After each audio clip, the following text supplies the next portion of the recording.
बर्फ से ढकी चोटियों वाले हिमालय में बसा हुआ था कलाइया 8 गांव। यहाँ जीवन सरल था। लोग कुदरत के साथ मिलजुल कर रहते थे।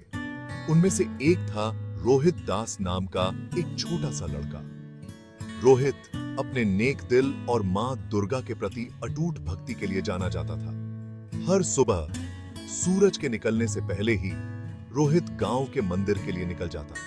मंदिर छोटा था, लेकिन रोहित के लिए यह धरती पर सबसे पवित्र स्थान था। वह घंटों बैठा रहता, प्रार्थना करता और खुद से कहीं बड़ी शक्ति से जुड़ा हुआ महसूस करता। साल बीतते गए, लेकिन रोहित की भक्ति कभी कम नहीं हुई। वह अक्सर मंदिर में फूल और प्रसाद चढ़ाता। उसका हृदय देवी मां के लिए प्रेम से ओवरफ्लोइंग रहता। एक रात जब रोहित गहरी प्रार्थना में लीन था, कुछ असाधारण हुआ। मां दुर्गा की मूर्ति से एक तेज रोशनी निकली। रोशनी ने रोहित को ढक लिया, उसे एक गर्माहट से भर दिया। उसने अपनी रगों में एक ऊर्जा का संचार महसूस किया। उसे एहसास हुआ कि मां दुर्गा ने उसे आशीर्वाद दिया है। वह इसे अपने गांव की भलाई के लिए इस्तेमाल करेगा। रोहित ने अपनी शक्तियों का उपयोग अपने गांव की मदद करने के लिए करने का फैसला किया। उसने छोटी शुरुआत की, किसानों को उनकी फसलों में मदद की और भूखों को खाना खिलाया। उसने अपनी शक्तियों का उपयोग बीमारों को ठीक करने और दुखी लोगों को दिलासा देने के लिए किया। रोहित की क्षमताओं के बारे में कलाइया वन में तेजी से बात फैल गई। कलाइया वन के सामने सबसे बड़ी समस्याओं में से एक थी पानी की कमी। रोहित ने अपनी शक्तियों का उपयोग करते हुए धरती से मीठे पानी का एक नया सोता निकाला। ग्रामीण खुशी से झूम उठे।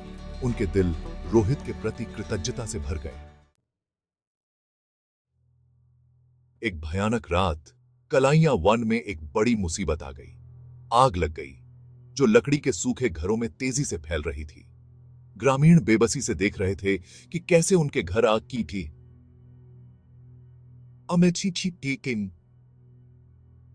फ्लेम्स में लिप्त हो रहे थे।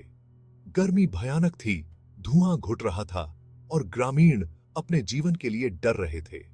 रोहित ने तबाही को देखते हुए समझ गया कि उसे तुरंत कुछ करना होगा। उसने अपनी आंखें बंद कर लीं, अपनी सारी ऊर्जा केंद्रित की और अपने हाथ आसमान की ओर उठाए। गांव में हवा का एक तेज झोंका आया और आग की लपटों को पीछे धकेल दिया। नई शक्ति के साथ रोहित ने आग से मुकाबला किया। उसके हाथ एक अलौकिक रोशनी से चमक रहे थे। उसने एक एक करके आग की लपटों को बुझा दिया, लोगों की जान और घर बचा लिए। जब आखिरी चिंगारी बुझ गई और धुआं साफ हो गया, तो ग्रामीण अपने अपने घरों से बाहर निकल आए। उन्होंने रोहित को विस्मय और श्रद्धा से देखा। उसने उन्हें पक्की बर्बादी से बचा लिया था। वह अब बस एक लड़का नहीं था, वह उनका हीरो था, उनका रक्षक था। थका हुआ लेकिन खुश रोहित आभारी ग्रामीणों के बीच खड़ा था। तब उसे एहसास हुआ कि उसकी शक्तियां केवल चमत्कार दिखाने के लिए नहीं थीं। वे अपने समुदाय की सेवा करने, कमजोरों की रक्षा करने और अन्याय के खिलाफ खड़े होने के बारे में थे। मां दुर्गा के प्रति उनकी भक्ति ने उन्हें एक उद्देश्य दिया था, एक कारण दिया था कि वे अपने तोहफों का उपयोग दूसरों की भलाई के लिए करें। उस दिन से रोहित ने अपना जीवन कलाइया वन को समर्पित कर दिया। उसने ग्रामीणों का मार्गदर्शन करने, उन्हें एकता और समृद्धि की ओर ले जाने के लिए अपनी बुद्धि और शक्तियों का उपयोग किया। उसने उन्हें शिक्षा, करुणा और एक दूसरे के प्रति सम्मान का महत्व सिखाया।